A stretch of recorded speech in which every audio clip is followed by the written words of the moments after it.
Here we're gonna look today at the Ranger Crew XP 1000 Waterfowl edition. So we're gonna go do a little walk around in it, check it all out.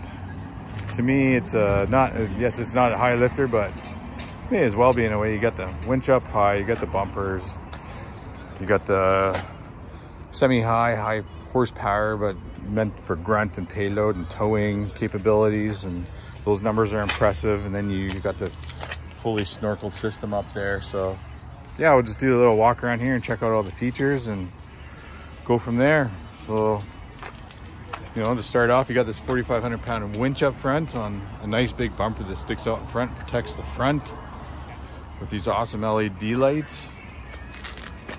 You got lots of suspension on here. You're doing pretty good there. You got 14 inches of ground clearance, so that's pretty awesome. 29-inch tires, Pro Armor Muds XEs. I like them as far as the mud tire. They got the, you know, for a semi-trail mud tire, right? They got a decent sized lug on them, and they also got the outside ribbing a bit. They protect the wheel itself. They stick out far past that. They look like a pretty tough tire. And yeah, so you're gonna get through the mud and you're gonna get through the trails with these guys. So they're 10 ply rated, so that's a pretty tough, nice tough one on some 14-inch black aluminum rims there. So looks like 10s all the way around. But yeah, so for travel, we got 10 inches on the front and 10 inches on the back. So that's pretty good. 10 inches on the front, 10 inches on the back, all the way around. Keep it stiff enough so that you can get through all these muddy areas without, you know, you get too much suspension and you start to sink and all this stuff. So you always want to keep the stiffness up, so when you lean to one side, you don't flex so much and then sink your tires deep into the mud, and then you can't really get anywhere. So one thing about these units, and a lot of units nowadays, is I believe the quality is going up in them. It has to. There's been, you know, across the market, all these guys have stepped it up, and they're pushing each other to come out with a better product. So as far as I'm concerned, I mean, part of the weight is that they're putting more meat on the product, more meat on the metal. We're doing that, you know, from the frame parts to the arms, everything. So the extra little bit of weight, I'm sure they're tuning the engines and tuning the clutches and everything to kind of compensate for a bunch of that. If you want the biggest bed in the industry, it can't get too much bigger than this. But yeah, it's got a crazy payload. I think it's like 1,200 pounds of payload. But look at that spring assist, so nice and smooth. And you can get to pretty much absolutely everything and service everything under here now. So you got it snorkeled. You got the P-trap right there. And you got your three main snorkel hoods up here. So it's a nice finished look. But yeah, you can pretty much get to everything you gotta do to service, and nice open area under here to work. And you can reach everything, all the stuff. Same kind of thing back here. But underneath you can get to, like I said, you can get to the drive line right there if you got to work on the carrier bearing or something like that, or pass through wiring. It's pretty cool. So yeah, this thing could go deep. I mean, it's set up to go pretty deep for sure. 14 inches of ground clearance. Got 43.5 liters of fuel in this that it carries.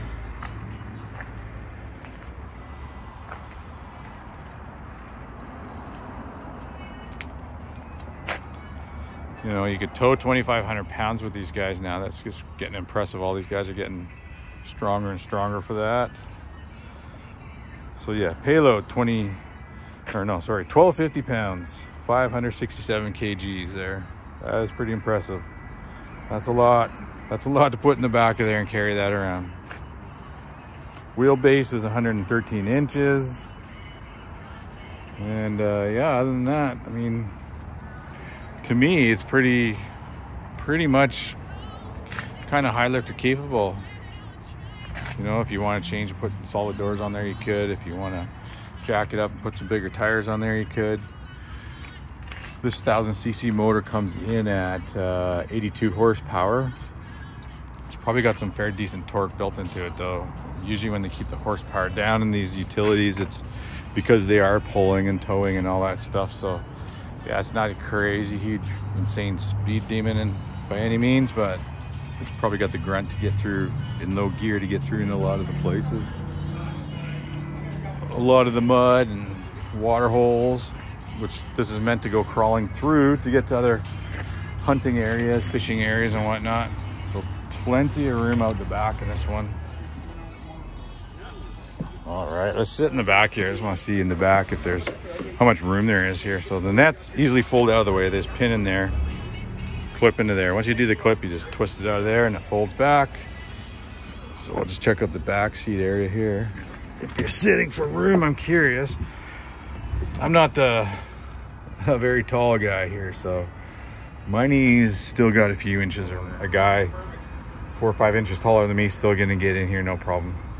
But I think if you're taller than that, you might want to get a front seat. So it's seat 6, this guy. So you get 1, 2, 3 here, another one where I am, and then 3 up front. Drink holders, drink holders, drink holders. Lots of drink holders. More drink holders.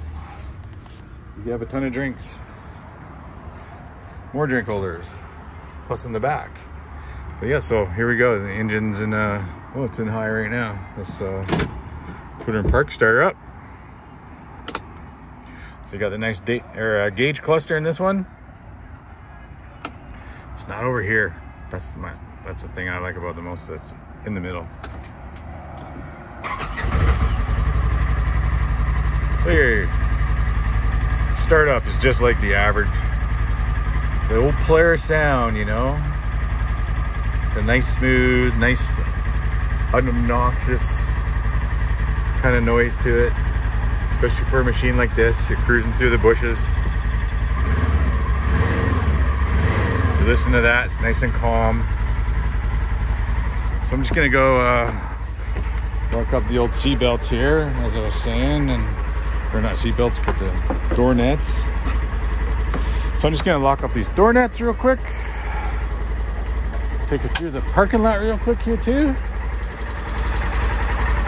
So I hear that, that's a nice, calm, peaceful sounding motor right there. Especially if you're out and about hunting and trail finding and all that kind of stuff. Nice and smooth. I like that engine noise for this kind of riding. Nice calm day. Everybody can hear each other talk. Tailgate. Up and down, nice and easy. Got some cables for strength on the sides. Does it latch good? Easy. Yeah, nice quiet unit. It's just not the type of side-by-side I'd want to have rip roaring loud and all that myself. Be kind of using it for what it's meant for, and some exploring, and yeah, it's nice and smooth. Comes with the full roof, so you're nice and covered. And you get all your accessories on here too that fit in here, the full doors and all that stuff and whatnot. Throw a heater in it.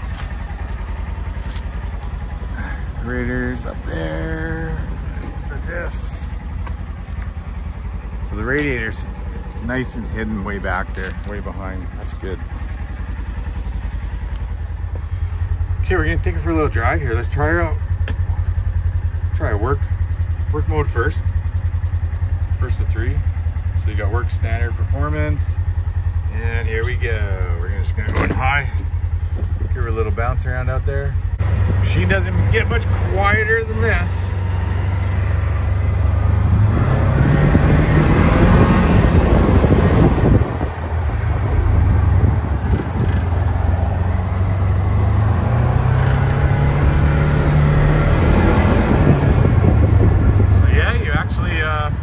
Feel those tires a bit. The 10 ply, you can feel them. It's a good thing in the rough stuff. This thing turns really dang sharp for like look at that turning radius. This thing cuts for the wheelbase for sure.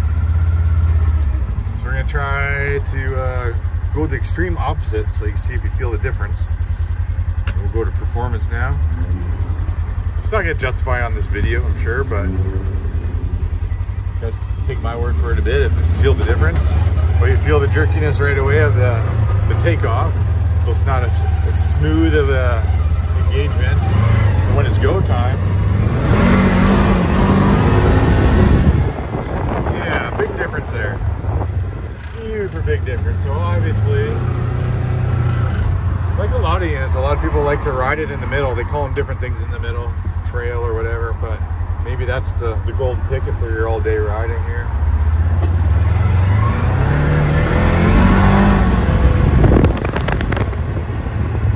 I would say so. I'd probably honestly keep it in there all the time. But look at this corner we're hooking now. That is amazing for a unit this long. But what I would say is there's not too many times you'd want it in performance. Like, where are you using this kind of machine to just take off like a crazy guy all the time? Standard still seems to keep up with it in a lot of ways without the jerkiness. It's nicer engagement and smoother, but still has the go. Work mode definitely doesn't have that kind of go. You feel that, but it's really smooth, like really smooth, especially if you're around the house or around the yard or whatever, doing work with it. You're definitely gonna put it in the work mode and let it chill. But yeah, it's pretty awesome. Let's take her in here. Yeah, it's just a nice quiet machine though. Very impressed.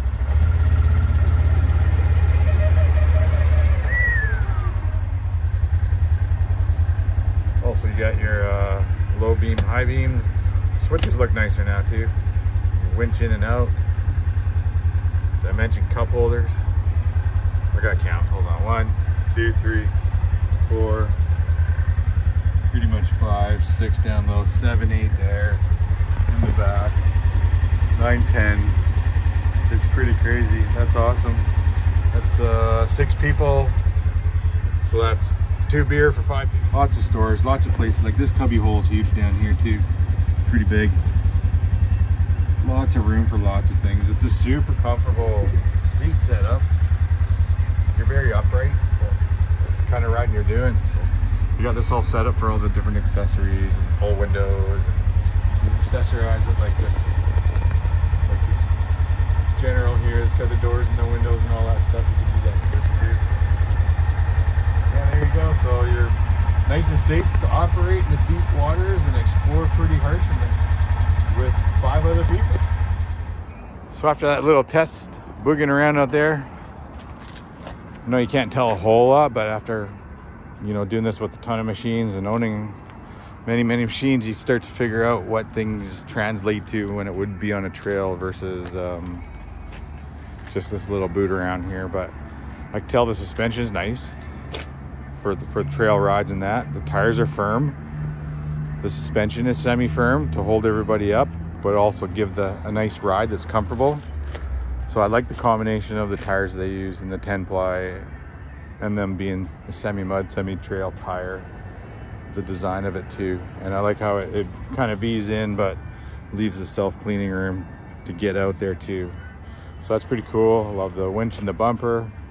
The lights, the overall look and finish of everything is good. The netting doors and stuff, I've had them before. I've actually preferred them in certain type of riding. Maybe for this kind of riding, anything else, I'd rather have a full door though. But I mean, they're pretty tough netted doors here. So they protect and stop quite a bit from coming in here, right? But other than that, yeah, it looks like as far as to work on would be pretty easy for the most part. You got room to get to everything from the middle here to the middle there to the middle back. How did it ride? And I think it's neat that it has the 3 performance modes to suit your needs for when you ride. It never was an option. Usually I think everything came with just the middle option. Then you had to learn how to use the throttle and that to make it work like a work one, or to take off like a bit of a performance. But this way it's set to do it when you want, how you want, and you get to choose, which is pretty cool. But yeah, other than that, yeah, power steering was great, comfortability was great, and like I say, something that impressed me for sure with this wheelbase, it didn't feel like the big bus. Like it this thing will crawl around the woods pretty damn good. Like, you compare it to the general wheelbase, it looks a lot longer, but this thing cuts, it turns. What do you guys think of this? What would you compare to this out there on the market, and which one would you go with? Would you buy one of these? Does the camo throw you off? Would you pick a non-camo? Is it too mud tired for your likings with the snorkel, or would you prefer, if you're going to do that kind of riding, do you think that's positive having both of those? Anyways, guys, like and subscribe to the channel. I'd love to get over 1,000 subs here and get rolling a little differently this year with the videos, bringing better content and everything. Appreciate it for watching. Leave your comments below. I will see you on the next walk around and rides and a whole lot of other new stuff coming up.